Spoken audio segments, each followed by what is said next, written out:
escolhi esse slide, quarta-feira de cinzas. Gostei do slide porque ele é cor, tem um roxo no fundo, né?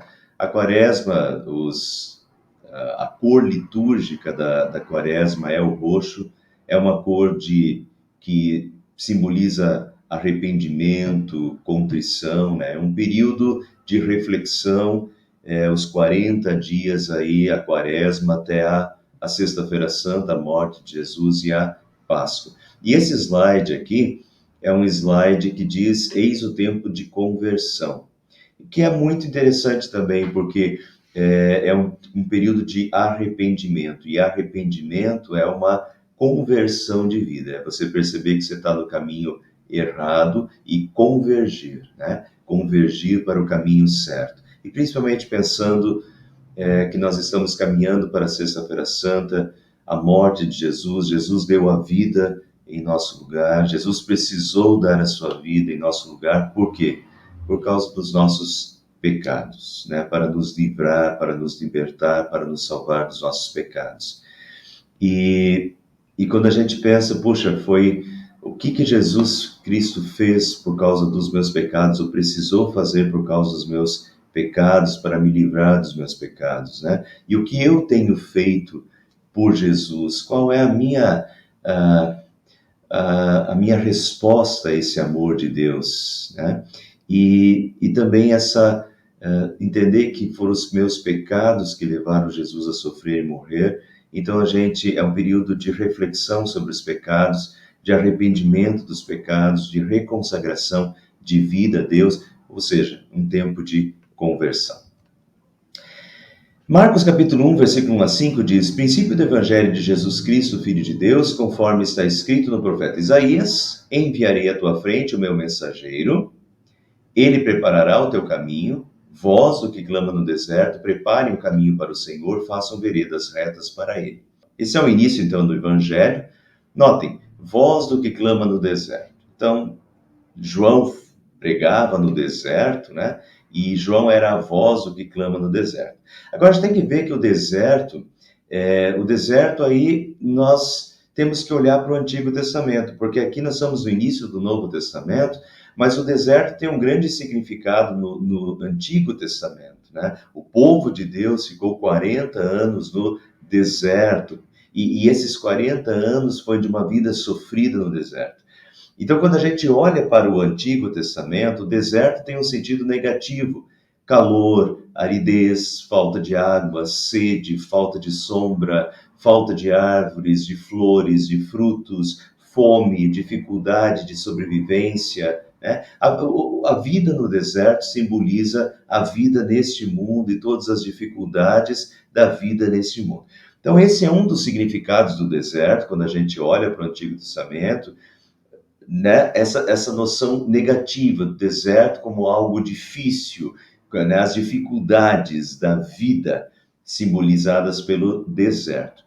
Ao mesmo tempo, quando a gente olha para o Antigo Testamento, a gente também vê profecias. Há muitas profecias bíblicas relacionadas ao deserto.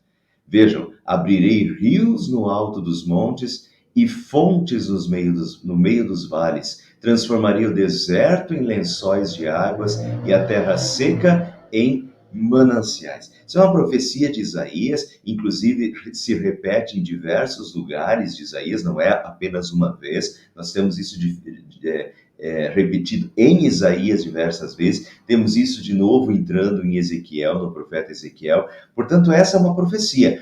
No deserto, nessa vida difícil, árida, em que não há praticamente vegetação verde, folhas, flores, frutos, mas vai surgir uma fonte no deserto, né?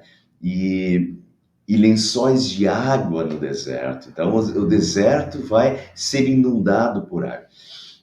E essas profecias, sem dúvida, são profecias que se cumprem em Jesus. O próprio Jesus vai dizer: eu sou a água da vida, e do seu interior fluirão rios de água da vida, água viva, né? Então, Jesus é a água da vida.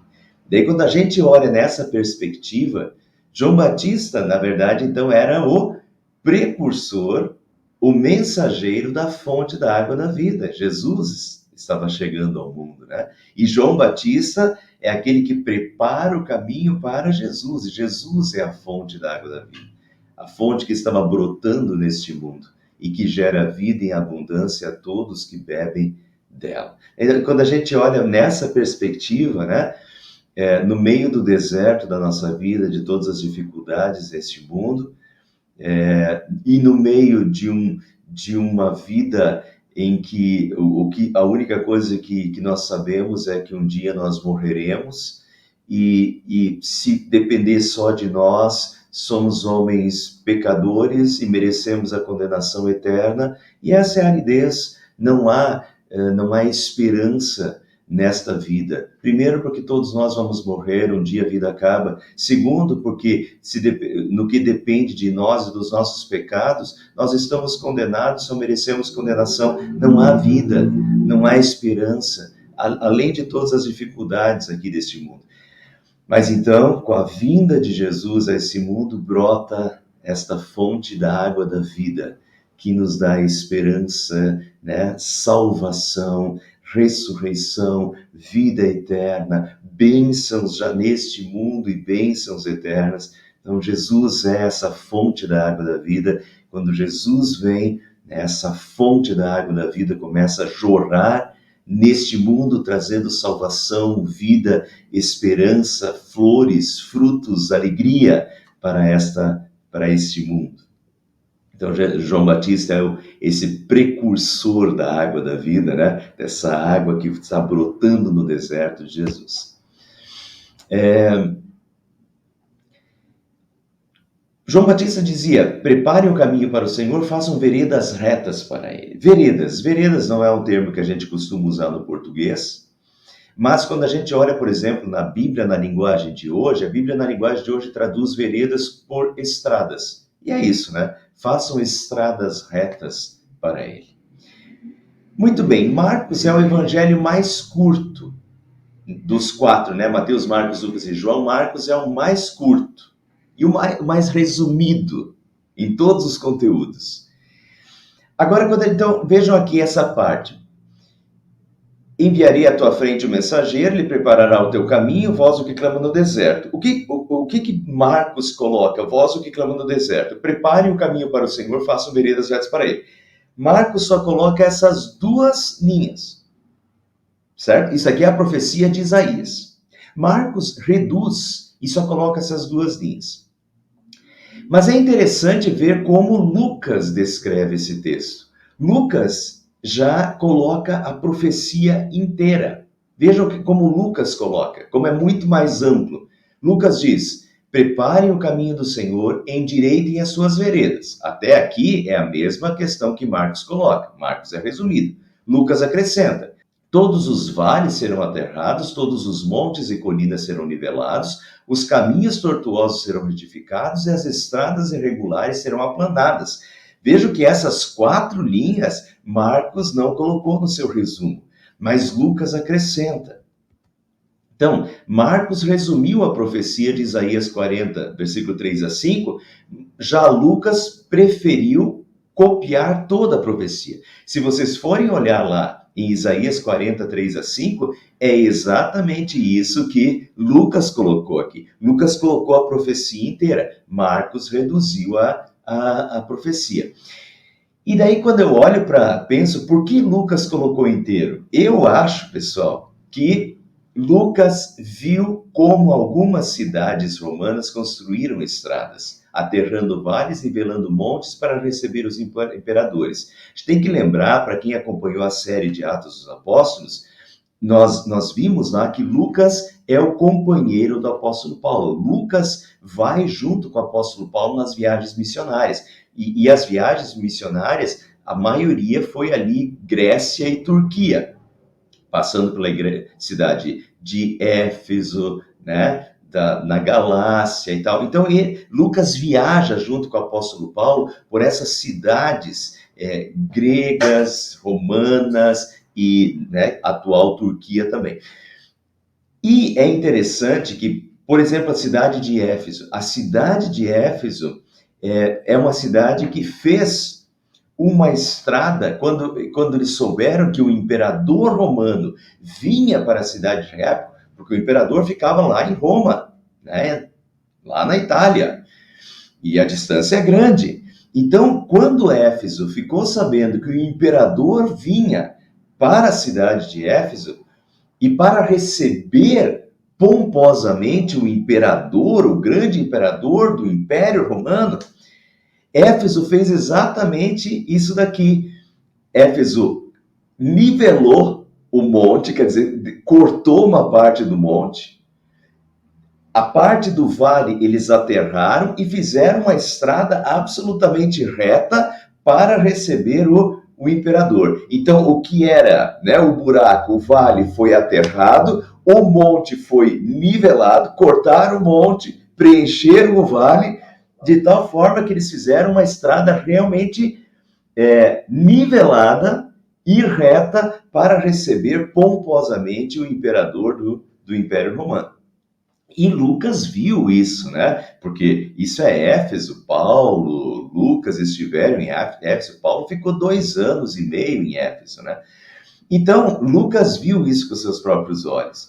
E daí eu acho que o que passou pela cabeça de Lucas é o seguinte: poxa, se uma estrada, se uma cidade como Éfeso nivela, né? Os vales serão aterrados, aterra vales,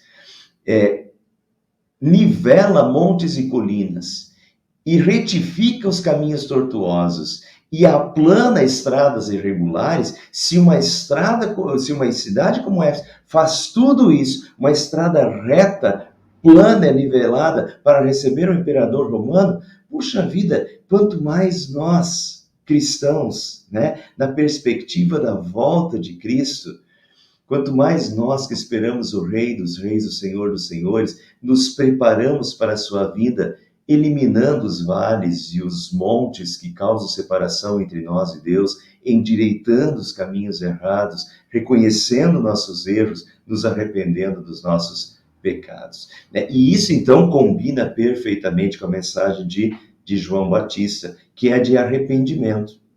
Arrependimento é perceber o que está errado. Arrependimento é perceber o que está torto na vida, né? O que saiu fora. É perceber o que está nos separando, os vales que nos separam de Deus. Tem coisas que estão entre mim, entre eu e Deus, né? Que estão me separando de Deus. O que está me separando? Eu tenho que nivelar, tirar o que me atrapalha. Se tem alguma coisa entre eu e Deus, tira, né? Se tem alguma coisa torta, endireita, né? Tenha uma vida de comunhão com Deus e uma vida de arrependimento dos seus pecados, uma vida reta, uma vida correta, uma vida justa, uma vida que glorifica a Deus, né? E vejam então como isso combina, esse início combina com a mensagem de João Batista. Surgiu João Batista no deserto pregando o batismo de arrependimento. Em Mateus a gente vê que a principal mensagem de João é o que João pregava no deserto é arrependam-se, porque está próximo o reino dos céus. Arrependam-se. Né? Arrependimento. E daí quando a gente pensa em arrependimento, eu falo isso bastante para o pessoal aqui da igreja. Dessa vez eu peguei a definição lá no Google, né? A palavra grega para arrependimento é metanoia. E é interessante que essa palavra metanoia, ela é usada, e eu nem sabia disso, ela é usada na administração, na filosofia, na psicologia. A palavra metanoia já se espalhou e está sendo usada em diversos ramos de atividade. Mas então o que significa essa palavra grega metanoia? Metanoia é uma transliteração da palavra grega metanoia. Foi traduzida muitas vezes na Bíblia como arrependimento, embora o significado de metanoia seja mais abrangente do que o significado secular da palavra arrependimento. Enquanto a expressão em português arrepender-se está muito ligado a uma reação emocional por ter cometido um erro, a expressão metanoia, em grega, representa uma mudança na forma de pensar e, consequentemente, na forma de agir. Ou seja, a metanoia expressa uma transformação de atitude causada pela mudança em nossa forma de pensar. Então, a palavra grega metanoia significa mudança de pensamento, mudança de coração. E quando você muda o teu pensamento, muda o teu coração, então você quer mudar, pressupõe realmente uma mudança na tua forma de agir. Quando você percebe que uma coisa está errada, você percebe que você tomou um caminho errado, né? Você não quer mais tomar esse caminho errado, você quer tomar o caminho certo. E daí aconteceu uma metanoia, uma mudança na tua forma de pensar, no teu coração, que vai implicar uma mudança no teu agir. Então vejam, arrependimento exige reconhecer o pecado. Você tem que reconhecer o que está errado, o caminho torto que você tomou. Veja a mensagem de João Batista lá, né? Endireitem as suas veredas, endireitem os seus caminhos, faça uma estrada reta para ele, né? Endireite o que está torto. Precisa ter um reconhecimento do que está errado. Caminho errado, né? Arrependimento exige reconhecer o pecado, o caminho errado, para fazer uma estrada reta para Deus. Exige contrição. Contrição é o aperto no coração por ter feito uma coisa que Deus desaprova. E mudança de mente, mudança de coração, um verdadeiro desejo de trilhar o caminho certo. Notem que, então, vamos lá, metanoia é mudança de pensamento, mudança de coração. É eu realmente perceber que eu fiz uma coisa errada e eu não querer mais fazer o errado, né? Eu querer fazer o certo a partir de agora. Pessoal, enquanto não há isso, essa mudança de eu realmente, com todo o coração, sentir que eu errei contra Deus, que eu fiz o errado contra Deus, que eu peguei uma estrada errada, torta, e que eu não quero mais fazer isso, porque eu não quero seguir desagradando a Deus. Então eu quero amanhã eu quero fazer diferente. Enquanto uma pessoa não tem esse desejo de mudar, não é um arrependimento metanoia ainda, não é um arrependimento verdadeiro. Então não é simplesmente chegar no final do dia e dizer assim, Senhor, eu me arrependo por tudo, perdão por tudo, amém, dormiu. Entende? O que você vai mudar amanhã? O que você precisa mudar amanhã?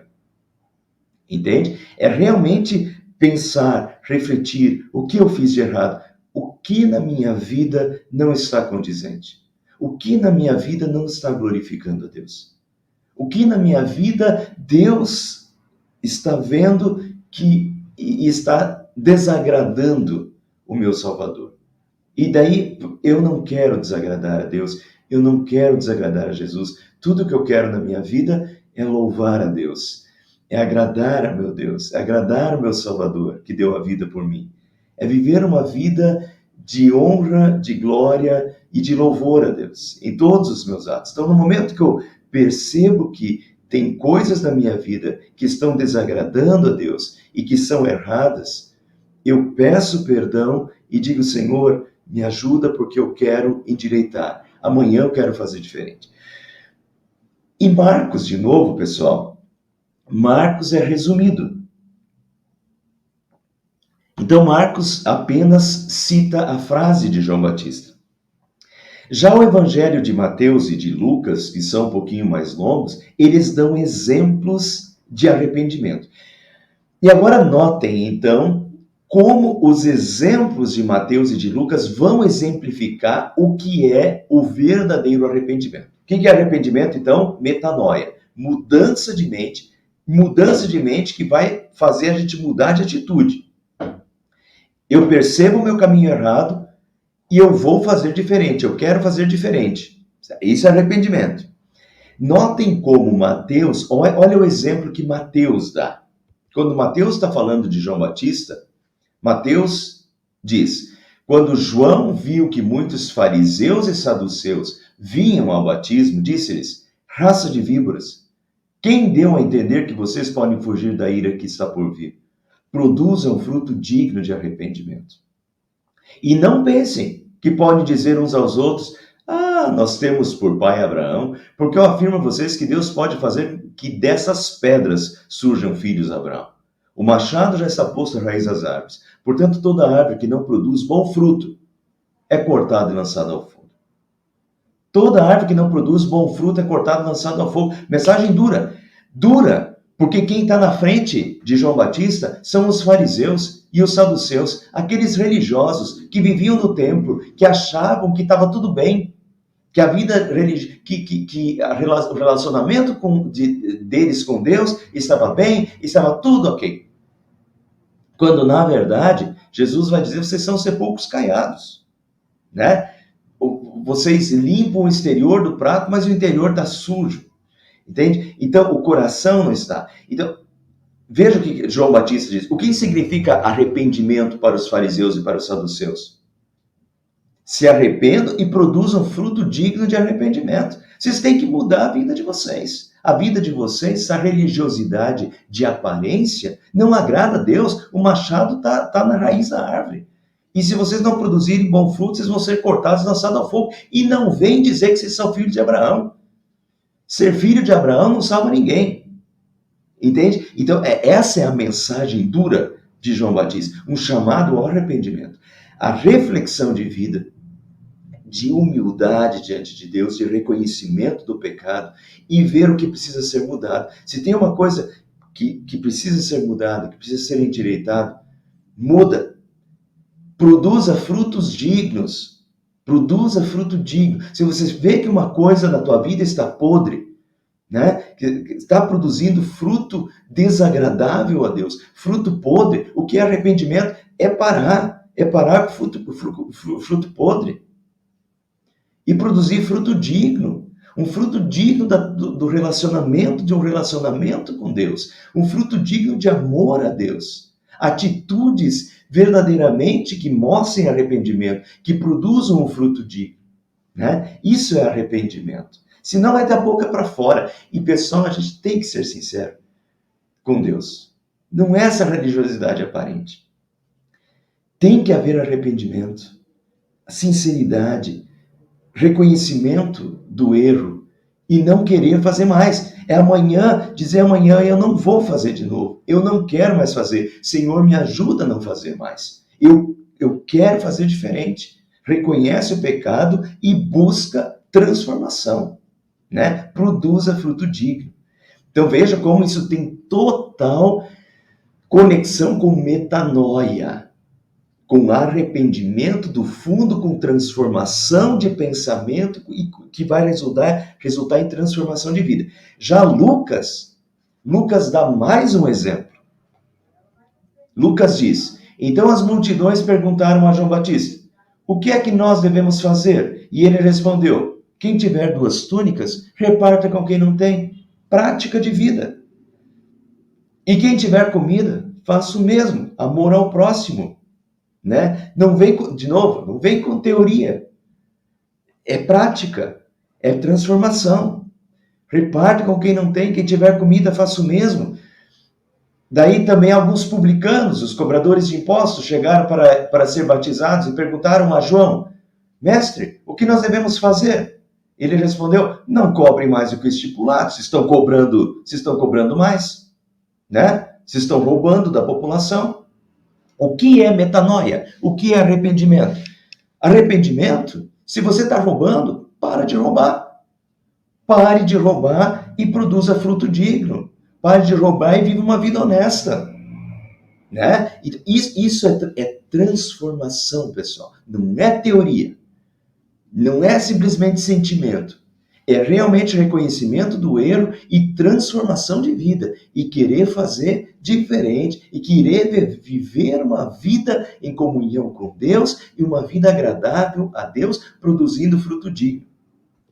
Daí chegaram os soldados e perguntaram para João, e nós o que devemos fazer? E ele lhes disse, não sejam prepotentes. Né? Prepotente, eu imagino o soldado, né?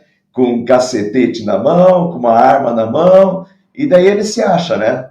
O outro não tem, então ele pode se tornar prepotente e com o cacetete na mão, com a arma na mão, né?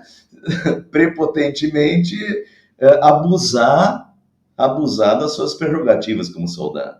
Então não seja, né, porque você é soldado, não seja prepotente, não faça denúncias falsas e contente-se com o seu salário, com o salário que vocês recebem.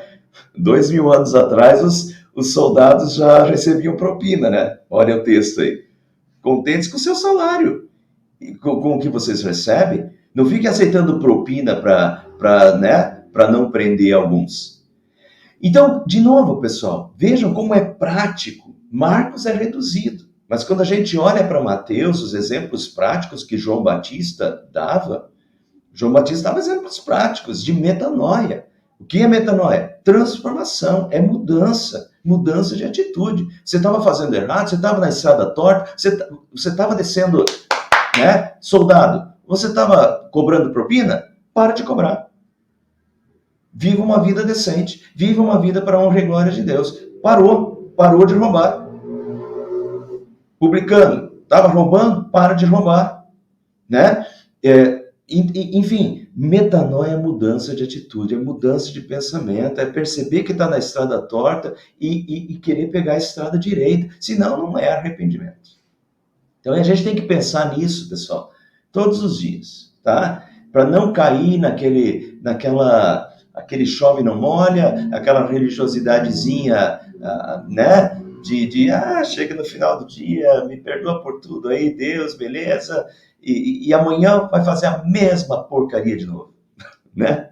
Não. Arrependimento, reconhecimento do pecado, reconhecimento que está torto. Façam estradas retas para ele. Nivelem, aterrem tudo que está separando você de Deus, tudo que está causando distanciamento de Deus. Se tem coisa torta, endireite, né? Uma vida correta, produza um fruto digno de arrependimento. E daí, Marcos continua dizendo assim, confessando os seus pecados, eles eram batizados. E aí, pessoal, vejam lá. Quando eles recebiam o batismo? Só quando eles confessavam os pecados. E confessavam os pecados com essas palavras de João. Olha aí, produz um fruto digno de arrependimento. Para os soldados, para de ser prepotente, para de apresentar profeta. Quer dizer, primeiro vem a palavra. Você está arrependido de fato? Você está disposto a produzir fruto digno de arrependimento? Então, confessa os seus pecados e então você vai receber o batismo.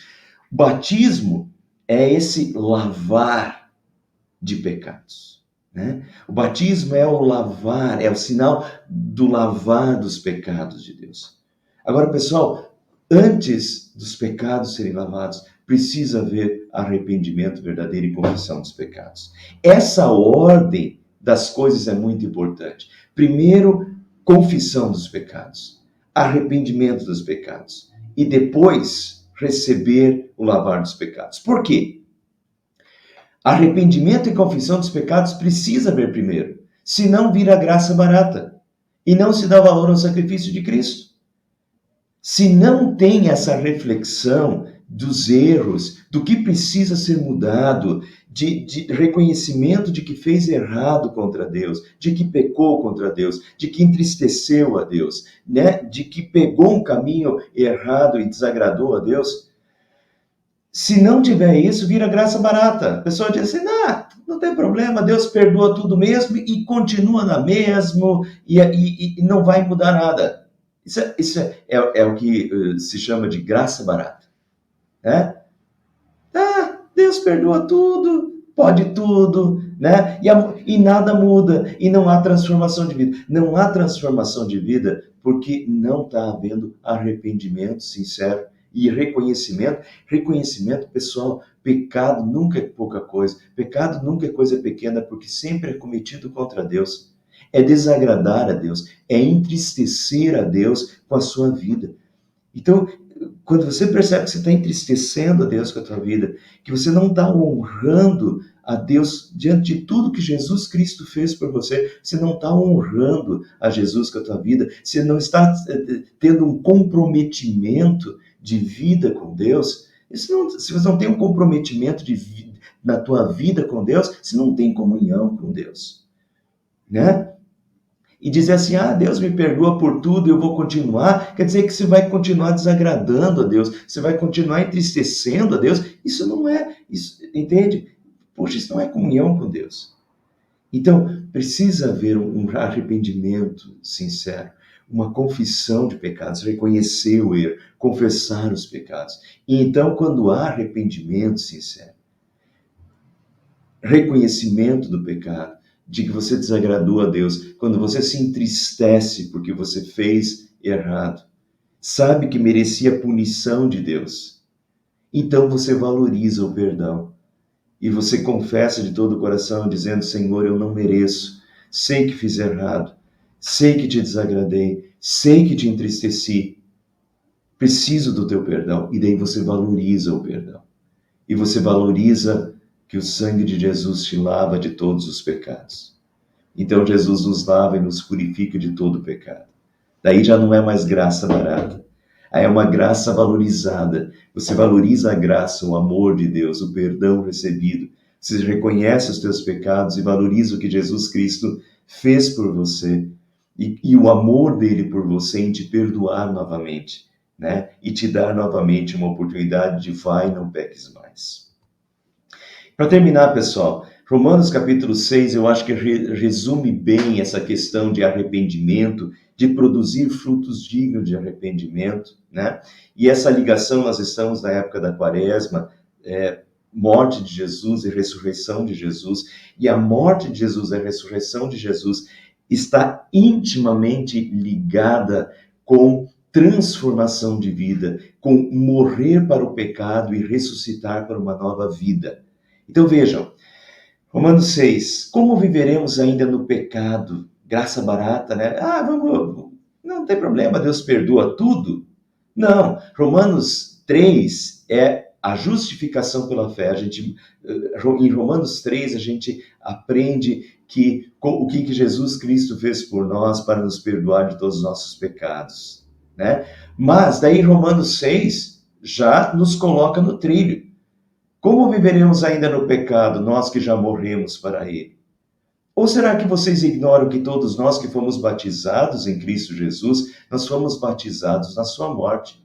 Nós fomos sepultados com ele na morte pelo batismo, para que como Cristo foi ressuscitado dentre os mortos, pela glória do Pai, assim também nós andemos em novidade de vida. É uma nova vida. E é uma vida para a honra e glória de Deus. Morte ao pecado. Nova vida em Cristo. Sabendo isto, que a nossa velha natureza foi crucificada com ele para que o corpo do pecado seja destruído e não mais sejamos escravos do pecado. Assim também vocês considerem-se mortos para o pecado, mas vivos para Deus em Cristo Jesus. Portanto, não permitam que o pecado reine em seu corpo mortal, fazendo com que vocês obedeçam às suas paixões. Também não ofereçam os membros do corpo ao pecado, como instrumentos da injustiça, mas como pessoas que passaram da morte para a vida, ofereçam a si mesmos a Deus e ofereçam os seus membros a Deus, como instrumentos de justiça. Notem então, o arrependimento tem esse sentido de sepultar o pecado e, sob o perdão, ressuscitar para uma nova vida. Cada vez que eu me arrependo, eu sepulto novamente os meus pecados com Cristo, eu peço perdão, eu chego diante da cruz e digo, Senhor, me perdoa do meu pecado. Então Jesus novamente, com um arrependimento sincero, né? Jesus novamente sepulta aos pés da cruz, sepulta os nossos pecados e, né, nos faz ressuscitar com Ele para uma vida de justiça, uma nova vida, uma vida de filhos ressuscitados, uma vida para a honra e glória de Deus, né? Então o arrependimento é esse sepultar do pecado, não querer mais o pecado na vida e se entristecer sempre que faz o pecado de novo. É voltar para Cristo, né? E aí vocês vejam como isso combina completamente com a Quaresma, né? A Quaresma leva a gente a essa reflexão, porque leva a gente a pensar tudo que Jesus Cristo fez pelos nossos pecados, o que ele precisou fazer, tudo que Jesus Cristo precisou sofrer, né? E morrer pelos nossos pecados, para sepultar os nossos pecados, para nos livrar dos nossos pecados. Então a gente não quer mais o pecado na vida. O pecado sempre tem que causar entristecimento. E causa entristecimento porque entristece a Deus, porque vai contra Deus, e é tudo que a gente não quer. A gente quer uma vida devotada, uma vida de servos, uma vida para a honra e glória de Deus, né? Muito bem, então, essa é a reflexão da Quaresma. Uma reflexão da morte de Jesus na cruz, da ressurreição de Jesus, uma reflexão sobre a minha vida de comunhão, sobre a minha vida de contrição, de arrependimento, de consagração a Deus. Que Deus nos abençoe nesse período da Quaresma.